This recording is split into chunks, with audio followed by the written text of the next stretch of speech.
History of Ceylon by Philalethes.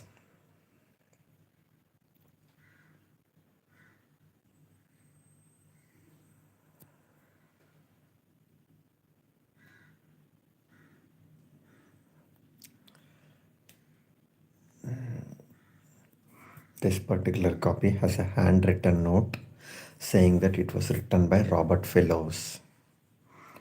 Part 2, bound in first.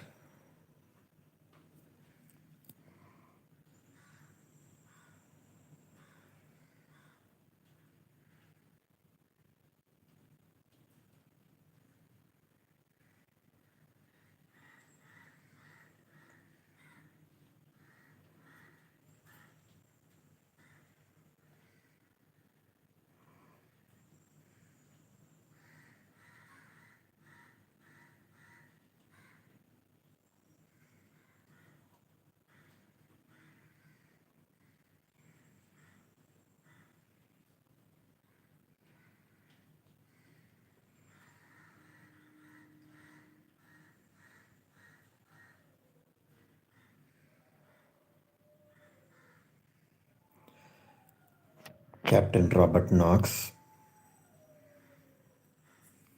painted from the life and engraved by R. White, 1695.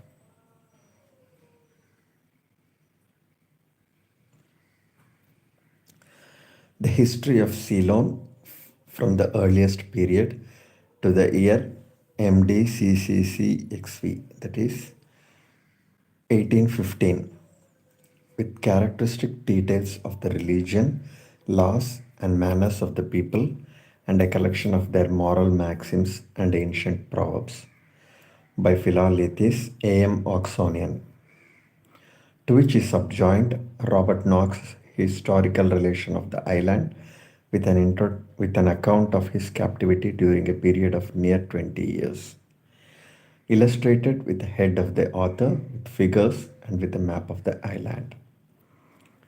London, printed for Joseph Mann, Ludgate Street by J. F. Dove, St. John's Square, 1817.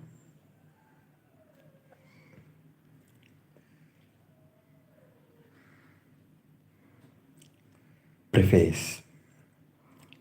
The island of Ceylon, though one of the most recent, is certainly amongst the most important of the foreign possessions which are subject to the sovereignty of Great Britain. Whether we regard its internal resources or its external relations, we shall find that it possesses singular advantages in a commercial, maritime, and political point of view. Its soil is rich beyond description in almost every species of vegetable wealth. Its forests abound with timber fit for the construction of the most durable navy. Its mountains, which have not yet been sufficiently explored, are believed to contain mineral treasures of the most valuable kind. And it is certain that no country in the world can rival the fragrance of its cinnamon and the beauty of its ivory. But whatever may be the wealth of Ceylon in vegetable, animal, or mineral products, in cinnamon, ivory, or precious stones, the circumstance which renders the possession more particularly valuable to Great Britain is the great facilities with which it offers for the preservation of her naval superiority in that part of the world. The harbor of Trincomalee alone is, in this point of view, an inestimable acquisition. Here, on the confines of a wide, perilous, and inhospitable ocean, the whole navy of Great Britain might ride in security, whilst the eastern monsoon was tempesting the neighboring sea, spreading terror through the Bay of Bengal, and covering with wreck the shores of the adjacent continent. The Portuguese might covet the sovereignty of Ceylon from the wide field which it offered for the propagation of the Roman Catholic faith. The Dutch might grasp at the possession with no less avidity from its inexhaustible supply of cinnamon and precious stones. But in a political point of view, it must be more particularly valuable to Great Britain from its tendency to perpetuate her maritime superiority in the East. But at the same time, I trust that in the wise counsels and magnanimous policy of Great Britain, Moral considerations will not be overlooked in the midst of great political views, and that she will make her sovereignty of Ceylon contribute to the increase of civilization, to the encouragement of knowledge, diffusion of Christian benevolence, and the consequent augmentation of the general happiness. In detached instances and for short periods, national prosperity may seem to be independent of all regard to moral obligations. But look at human affairs in any connected series and for any long interval, and you will invariably find that prosperity vanishes as virtue decays.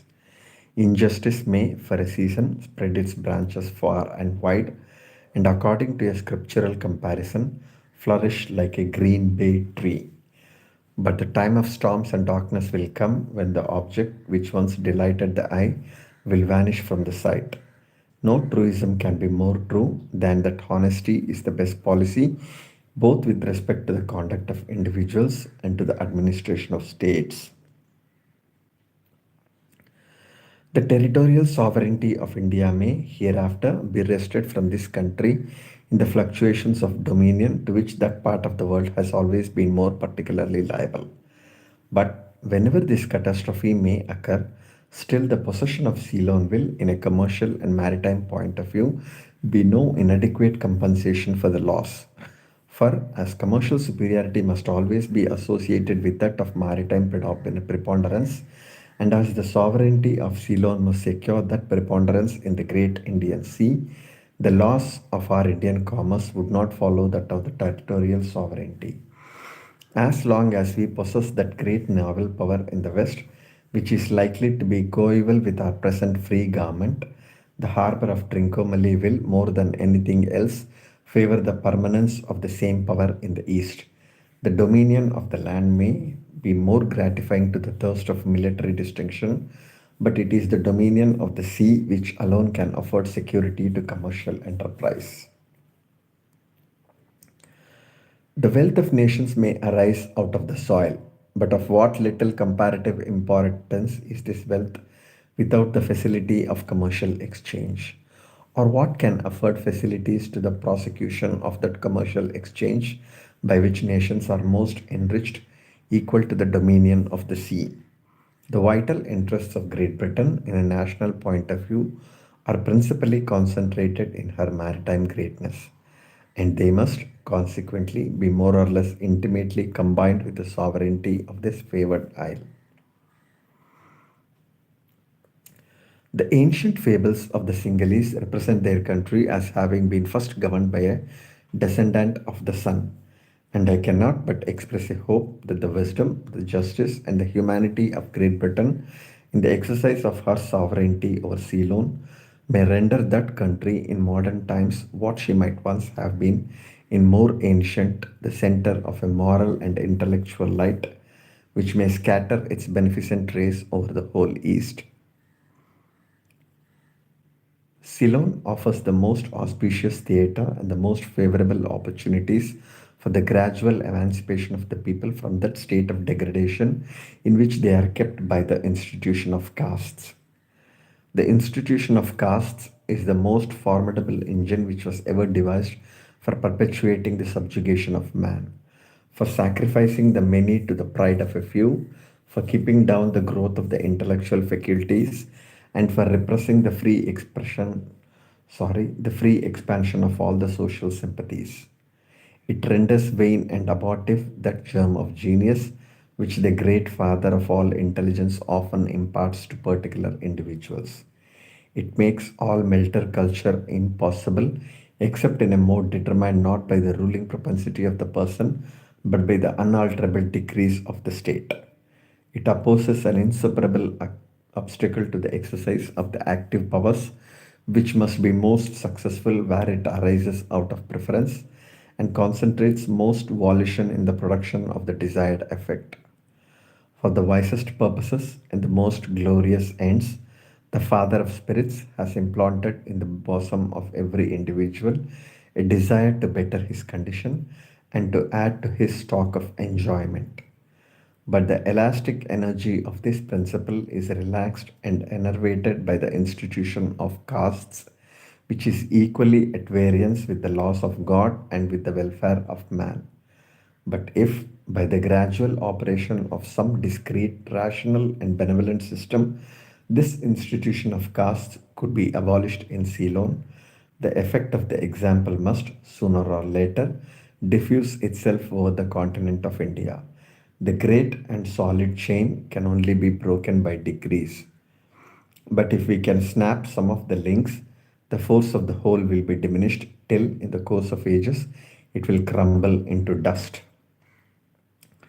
While the Portuguese regarded Ceylon as a field that was highly propitious for the dissemination of the Roman Catholic faith, they disregarded the means in the prosecution of the end. Falsehood, injustice, and inhumanity were practiced in order to plant the cross upon the ruins of the pagoda. But there are principles in human nature which happily set limits to the operations of bigotry and ambition, and which cannot long be violated with impunity. The bigotry and oppression of the Portuguese missionaries only added fresh fuel and increased constancy to the worshippers of Brahma and of Booth. The Dutch, actuated rather by the narrow parsimony and sordid selfishness of retail traders than by the enlarged views and generous principles of great merchants, did not sufficiently consider the most efficacious means of securing their commercial aggrandizement would be by improving the condition of the natives and by furthering their advances in knowledge, industry, and the refinements of civilized life. It would perhaps not be easy to determine whether the people of Ceylon had more reason to execrate the insensate cupidity of the Dutch traders or the ferocious bigotry of the Portuguese priests. The example of what has happened to the Portuguese on the one hand and to the Dutch on the other ought to operate as a strong incentive to us to pursue a more liberal and enlightened policy, which, whilst it is more conducive to the good of the Sinhalese, must at the same time be more advantageous to ourselves. In the intercourse between a sovereign country and her colonies, all benefits must be ultimately reciprocal.